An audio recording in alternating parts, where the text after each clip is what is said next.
നമസ്കാരം, ചാനൽ 91 ന്യൂസിലേക്ക് സ്വാഗതം.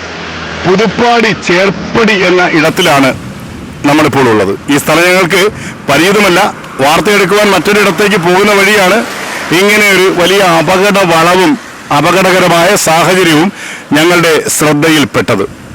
നമുക്ക് കാണാൻ കഴിയും, ഏറ്റവും വലിയ വളവിൽ നിരവധിയായ വാഹനങ്ങൾ വന്നുകൊണ്ടിരിക്കുന്നു. അവിടെ കൂട്ടിയിട്ടിരിക്കുന്ന മെറ്റൽ കൂനകൾ ഇവിടെയുള്ള നാട്ടുകാർക്ക് ഏറെ ബുദ്ധിമുട്ടുണ്ടാക്കുന്ന, അപകടങ്ങൾ ഉണ്ടാക്കുന്ന ഇത്തരം റോഡ് നിർമ്മാണങ്ങൾ എത്രയും വേഗത്തിൽ പൂർത്തിയാക്കണമെന്നാണ് നമ്മുടെ അഭ്യർത്ഥന. ചില അപകടങ്ങൾ കണ്ടു കഴിഞ്ഞാൽ അത് അധികാരികളുടെ അല്ലെങ്കിൽ പൊതുജനത്തിന്റെ ശ്രദ്ധയിലെത്തിക്കുക തന്നെ വേണം. അതൊരു മാധ്യമ ധർമ്മമായി ഞങ്ങൾ കരുതുകയാണ്.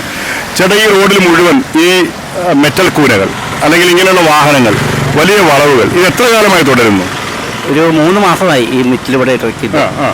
ഇതിലായിട്ട് അതിന്റെ കുറേശ്ശെ പണികൾ നടക്കുന്നല്ല, സ്ഥിരമായിട്ട് പണി നടക്കുന്നില്ല. അപകടങ്ങൾ നിരവധി ഉണ്ടാവാറുണ്ട്, ഇടയ്ക്കിടയ്ക്ക് ഉണ്ടാവുന്നുണ്ട് അപകടങ്ങളുണ്ട്. ഇത് അധികാരികളുടെ ശ്രദ്ധയിൽ പെടുത്തിയിട്ടുണ്ടോ? പെടുത്താൻ അവരിവിടെ വന്ന് നോക്കുകയൊക്കെ ചെയ്യും, അത് തന്നെ. അത്രേ ഉള്ളൂ. നല്ല മഴ തുടങ്ങിയിട്ടുണ്ട്. മഴക്കാലം നമ്മുടെ കേരളത്തിൽ തുടങ്ങി. ഞങ്ങളാണെങ്കിൽ ഇപ്പോൾ മറ്റൊരു ഷൂട്ടുമായിട്ട് ചാനൽ 91 ടീം മൂവാറ്റുപുഴയിലേക്ക് പോവുകയാണ്. അപ്പൊ ഇത് കോതമംഗലം മൂവാറ്റുപുഴ പാതയാണ്. ഇവിടെ നോക്കിക്കോ, ഇവിടെ കൂട്ടിയിട്ടിരിക്കുന്ന ഈ കല്ല്, അതെ, റോഡിലേക്ക് നിങ്ങളൊന്ന് നോക്കണം ഈ അവസ്ഥ. ഈ മഴക്കാലം തുടങ്ങിയിട്ടും റോഡ് പണിയുടെ പേരിൽ കൂന കൂട്ടിയിട്ടിരിക്കുന്ന മെറ്റിലും സിമെന്റും ഇങ്ങനെയൊക്കെയുള്ള കാര്യങ്ങൾ. ഇത് മാത്രമല്ല, അപകടങ്ങൾ സംഭവിച്ചതെന്നാണ് നാട്ടുകാർ. തീർച്ചയായിട്ടും. അത് മാത്രമല്ല, ഞങ്ങൾ നോക്കി നിൽക്കുമ്പോൾ ഈ ഇവിടെ പഠിക്കുന്ന കുറച്ച് സ്റ്റുഡൻസ് ഈ വഴി പോകുമ്പോൾ വളവില് ഇവരെ വലിയൊരു ബസ് ഇടിക്കാൻ വരുന്ന ഒരു കാഴ്ചയാണ് നമ്മൾ കണ്ടത്. അത്രയ്ക്ക് അപകട സാധ്യതയുള്ള ഒരു ഏരിയ ആയിട്ട് ഇതൊക്കെ കൂട്ടിയിട്ടിരിക്കുന്നത് കൊണ്ട് തന്നെ ഇത് മാറിയിരിക്കുന്ന ഒരു അവസ്ഥയുണ്ട്. നമുക്ക് ഈ കുട്ടികളോട് തന്നെ ചോദിക്കാം, നിങ്ങൾ എവിടെ പഠിക്കുന്ന കുട്ടികളാ? ഓക്കെ, എവിടെയാ? നാട് ഇവിടെ തന്നെ ആണോ? അല്ല, എന്റെ തൃശ്ശൂരാണ്. എങ്ങനെ എല്ലാരും സ്ഥിരം യാത്ര ചെയ്യാറുണ്ടോ മക്കള്? ഞങ്ങള് ഫുഡ് കഴിക്കാൻ പോണത് ഈ വഴിയാ. സേഫ് ആയിട്ട് തോന്നാറുണ്ടോ? കുഴപ്പമില്ല, നമ്മള് വണ്ടിയൊക്കെ ഇടിക്കാൻ വരും ഇടയ്ക്ക്. അതാണ് സേഫ് അല്ല. അപ്പൊ എന്താ ഇതിനെ കുറിച്ചുള്ള അഭിപ്രായം?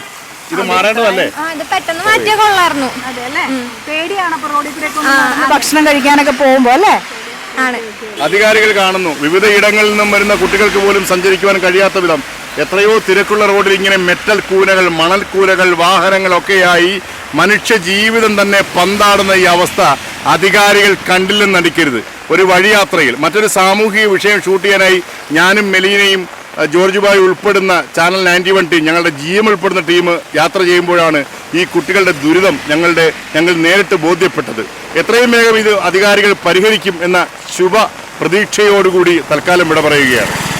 ഇവിടെ ഒരു അപകടമുണ്ട് എന്ന കേവലം ഒരു ബോർഡ് വെച്ചത് കൊണ്ട് മാത്രം അപകടങ്ങൾ ഒരിക്കലും അവസാനിക്കുന്നില്ല. വികസന പ്രവർത്തനങ്ങൾ പരിപൂർണമാക്കി റോഡിന്റെ ഇരുവശങ്ങളിലുമുള്ള ഡ്രെയിനേജിന്റെ നിർമ്മാണം പൂർത്തിയാക്കി സുഗമമാക്കി മാറ്റണം കാര്യങ്ങൾ. അതിനാണ് കോൺട്രാക്ടർമാർക്ക് ഗവൺമെന്റ് ഫണ്ട് നൽകുന്നത്. അത് എത്രത്തോളം ലഭ്യമാണ് എന്ന് നമുക്കറിയില്ല. എങ്കിലും മനുഷ്യജീവനുകൾ വെച്ച് പന്താടുന്ന ഇത്തരം നിർമ്മാണ പ്രവർത്തികൾ എത്രയും വേഗത്തിലാക്കണമെന്നൊരു അഭ്യർത്ഥനയുണ്ട്. ചാനൽ 91 ടീം യാത്ര ചെയ്യുകയാണ്.